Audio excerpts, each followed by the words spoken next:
Start. आप सभी बच्चों का नंदीश्वर विद्यालय की ऑनलाइन क्लासेस में स्वागत है और आज आप पढ़ेंगे आपके चैप्टर 3 है जो चल रहा है अभी फिजिक्स का। इसके अंतर्गत आप पढ़ेंगे विद्युत वाहक बल पढ़ेंगे, सेल का टर्मिनल विभवांतर पढ़ेंगे, विद्युत वाहक बल और विभवांतर में अंतर पढ़ेंगे, सेल के आंतरिक प्रतिरोध के बारे में पढ़ेंगे और आंतरिक प्रतिरोध का व्यंजक पढ़ेंगे। आज अपने ये मैंने टॉपिक लिए हैं, ज्यादातर मेरी भाषा में चलेगा पूरा, तो इसलिए यहाँ पर ध्यान देना अगर जैसे कोई शब्द छूट जाता है, कोई चीज छूट जाती है तो उसको रिवाइंड करके वीडियो को एक बार पुनः वीडियो उससे ध्यान बना लेना।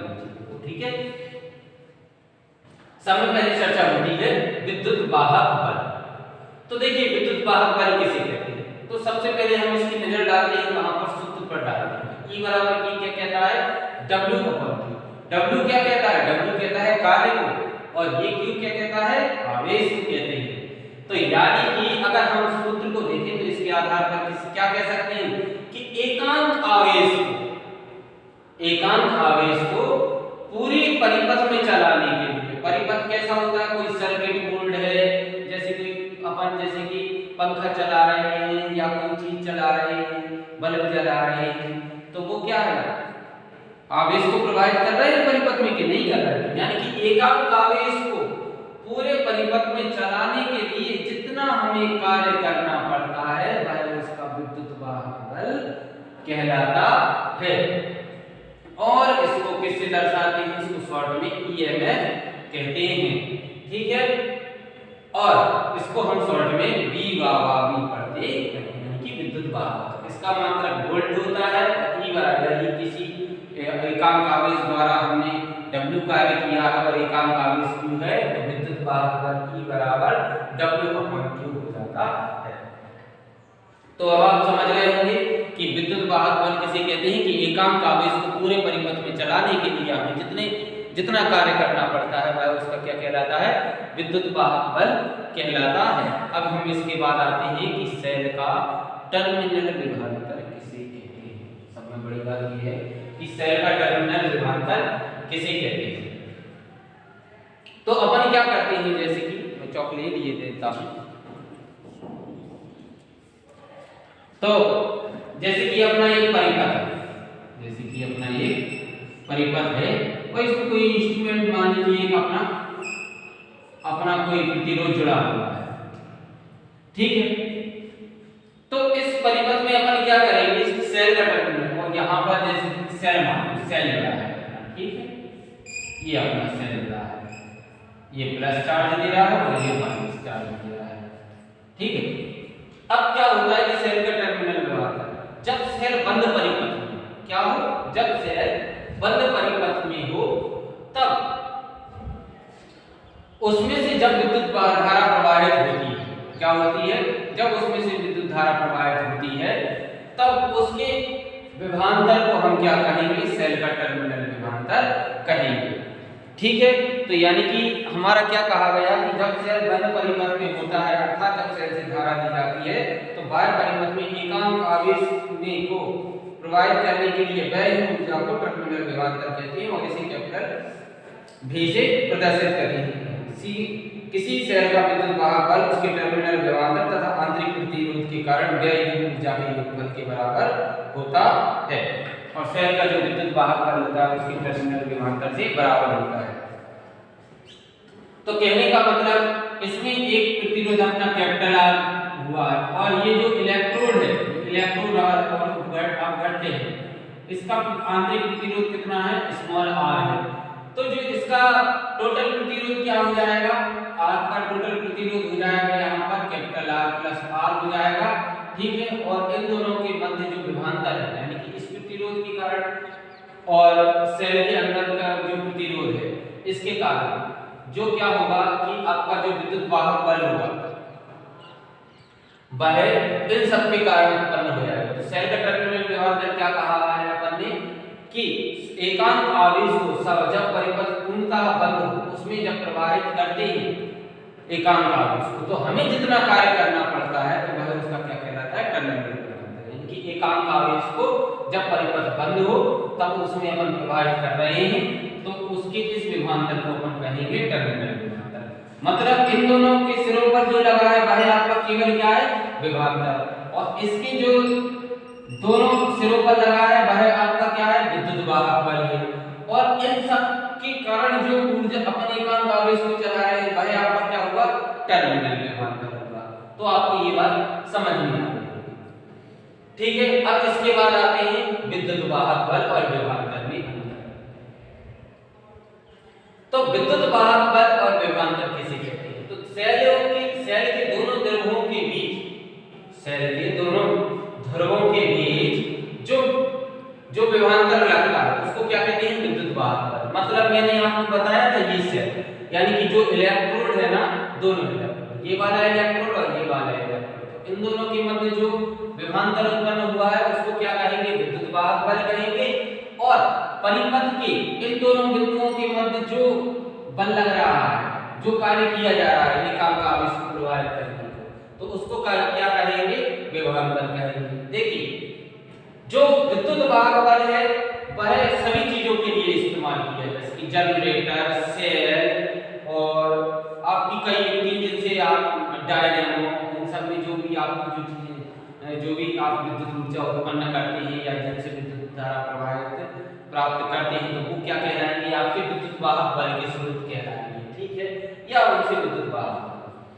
ये सिर्फ किस लिए कहा जाता है, ये सिर्फ अब जब अपन विद्युत धारा प्रवाहित कर रहे हैं किसी तार में या किसी सर्किट में प्रवाहित कर रहे हैं या कोई अपन इंस्ट्रूमेंट चला रहे हैं, तो उसके दोनों सिरों पर जो बल उत्पन्न हो रहा है, तो यहाँ वहां पर क्या कहेंगे, विभवांतर तभी उत्पन्न होगा, अन्यथा की स्थिति में इसका कोई अस्तित्व नहीं रहेगा। देखो परिपथ भंग हो भी जाए तब भी इसका अस्तित्व बना रहता है, यानी कि सेल में अगर अपन परिपथ ना जोड़े जाए तब भी इसमें विद्युत वाहक बल रहेगा, यानी कि एकांक आवेश धन की ओर और ऋण की ओर को कार्य करेगा। परंतु जैसे ही अपन ने विभवांतर को, इसको परिपथ को हटा दिया, तो विभवांतर का कोई अस्तित्व नहीं रहेगा, विभवांतर समाप्त हो जाएगा। क्योंकि आप जानते हैं कि विभवांतर किसे कहते हैं, कि एकांक आवेश को परिपथ के किन्हीं दो बिंदुओं में चला, परिपथ के एक बिंदु से दूसरे बिंदु तक ले जाने में जो कार्य करना पड़ता है वह उसका कार्य कहलाता है विभवांतर। और विभव के बारे में क्या बताया था, जब किसी एकांक आवेश को अनंत से लाना हो किसी विद्युत क्षेत्र में, तब उसको क्या कहेंगे, विभव कहेंगे। फिर दूसरी बात क्या होती है, ये प्रतिरोध पर निर्भर करता है, यानी कि जो विद्युत वाहक बल होता है वह आपके प्रतिरोध पर निर्भर करता है, यानी कि अगर प्रतिरोध अधिक हुआ तो विद्युत वाहक बल पर इफेक्ट पड़ेगा, और अगर प्रतिरोध कितना भी बना रहे आपका, उससे उस विभवांतर पर कोई इफेक्ट नहीं पड़ेगा, आपका विभवांतर जितना है उतना ही बना रहेगा। जो विद्युत वाहक बल होता है वह आपके विभवांतर से अधिक होता है। इसका कारण ये कि जो सेल के अंदर धारा है वो और जो परिपथ में बह रही है धारा वो, इन दोनों का योगफल इसको लेकर के चलेगा, इन दोनों का विभवांतर इसको लेकर के चलेगा। परंतु जो विभवांतर होगा वो केवल सर्किट में, एक परिपथ में जो विद्युत धारा प्रवाहित हो रही है वो सिर्फ उस पर ही निर्भर करेगा। तो यहाँ पर क्या होगा कि विभवांतर जो है ना वह विद्युत वाहक बल से हमेशा छोटा ही रहेगा, ठीक है। तो यहाँ पर आपकी विद्युत वाहक बल और विभवांतर हो जाएगा। आप इसको स्टडी किताब में से अवश्य करेंगे दो बार, ठीक है। किताब का विस्तृत अध्ययन अवश्य करते रहें, क्योंकि आपका जो एग्जाम्स होंगे, जो आपकी चीजें होंगी वो और ज्यादा क्लियर होंगी। अब आता है सेल का आंतरिक प्रतिरोध किसे कहते हैं। सेल का आंतरिक प्रतिरोध किसे कहते हैं, यानी कि कहने का मतलब सीधी सीधी बात ये है कि सेल के दोनों इलेक्ट्रोडों के बीच विद्युत अपघट्य के द्वारा जो उसके मार्ग में रुकावट डाली जाती है, तो वह उसका क्या कहलाता है, सेल का आंतरिक प्रतिरोध कहलाता है। तो कहने का मतलब एक बार मैं और जो बात बता देता हूं कि सेल के अंदर दोनों इलेक्ट्रोडों के मध्य उपस्थित विद्युत अपघट्य के द्वारा जो उसके मार्ग में विद्युत धारा के मार्ग में जो रुकावट डाली जाती है, या एकांक आवेश के मार्ग में जो रुकावट डाली जाती है, वह उसका क्या कहलाता है, सेल का आंतरिक प्रतिरोध कहलाता है। और इसे स्मॉल r से प्रदर्शित करते हैं। यह किन किन कारकों पर निर्भर करता है, दोनों इलेक्ट्रोडों की बीच की दूरी पर।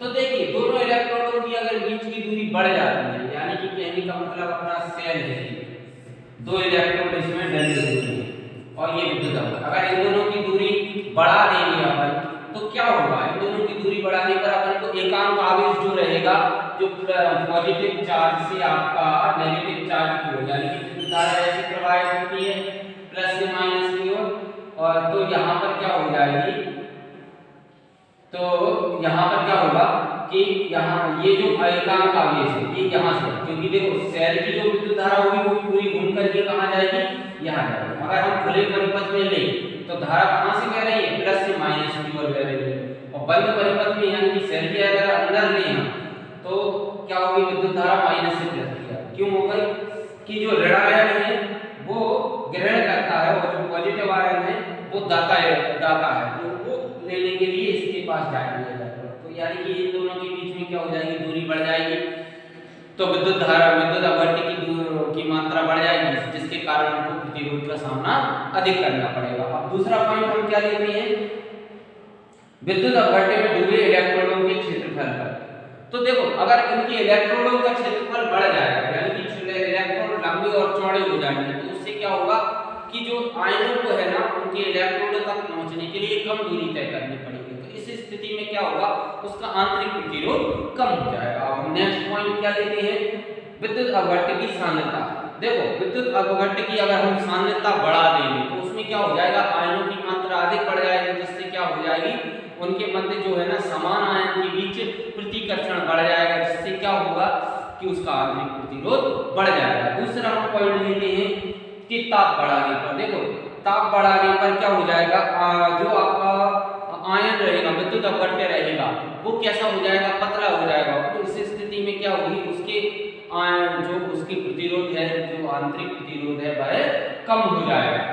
अब हम इसके बाद आते हैं आंतरिक प्रतिरोध के लिए व्यंजक पर आते हैं। माना सेल का आंतरिक प्रतिरोध क्या है, माना सेल का आंतरिक प्रतिरोध स्मॉल आर, बाह्य परिपथ में उपस्थित प्रतिरोध कैपिटल आर तथा उसका विद्युत वाहक बल कैपिटल ई तथा उसमें प्रवाहित धारा आई हो, तब हम उनके नियम से क्या जानते हैं, उनका नियम ये कहता है कि किन्हीं उनका नियम क्या कहता है कि किसी चालक तार के दोनों सिरों पर लगाया गया विभवांतर उसमें प्रवाहित होने वाली धारा के अनुक्रमानुपाती होता है, अर्थात V बराबर IR हो जाएगा। तो I बराबर क्या हो जाएगा, V/R, तो ये आपका बन जाता है समीकरण 1। अब यदि परिपथ का कुल विद्युत वाहक बल E हो, यानी कि जो कुल परिपथ का विद्युत वाहक बल जो E है ना, वह क्या करता है, उसके लिए विभवांतर का कार्य करता है, तो उनके अनुसार क्या हो जाएगा, E हो जाएगा। और जो परिपथ विद्युत जो परिपथ में कुल प्रतिरोध क्या हो जाएगा, एक तो सेल के इलेक्ट्रोडों के मध्य का विभवान का प्रतिरोध और दूसरा क्या हो जाएगा, एक परिपथ के बाहर का प्रतिरोध, यानी कि ये वाला R और ये वाला R जो है ना, जो आपस में जुड़ जाते हैं। देखो समीकरण एक बार 2 से देखते हैं, तो ये क्या हो जाएगा, दोनों में धारा के लिए अपन ने व्यंजक लिया, तो ये दोनों चीजें तो समान है, तो ये क्या आ जाएगा, अपना V/R आ जाएगा, तो यहाँ पर R+R और ये V/R+R आ जाएगा। तो देखो अपन क्या करेंगे, क्रॉस मल्टीप्लिकेशन करेंगे। तो देखिए यहाँ पर अपन ने किया तो ये VR आ गया, ये V स्मॉल r आ गया, यहाँ पर ER आ गया। हमें किसके लिए व्यंजक निकालना है, इसके लिए व्यंजक निकालना है, तो हम क्या करेंगे, इसको सिंगल छोड़ेंगे। तो ये अपन ने VR को यहाँ सिंगल छोड़ा, ये ER है और ये माइनस का VR है, तो कॉमन क्या आ रहा है, अपना कैपिटल आ रहा है, तो ये क्या हो जाएगा, E माइनस V हो जाएगा और ये अपना VR चल रहा था। तो अपन यहाँ पर क्या लेंगे, स्मॉल r बराबर कैपिटल R अपॉन V और ये हो जाएगा E माइनस V। तो ये क्या हो जाएगा, आपके सेल के आंतरिक प्रतिरोध के लिए व्यंजक हो जाएगा। इसको चाहें तो आप और भी हल कर सकते हैं। V का अंदर आके भाव लगा दिया, R V बराबर R into E upon V minus 1, क्योंकि V में V का भाग लग जाएगा तो वो 1 हो जाएगा। तो यहाँ पर ये सेल के आंतरिक प्रतिरोध के लिए व्यंजक कंप्लीट होगा।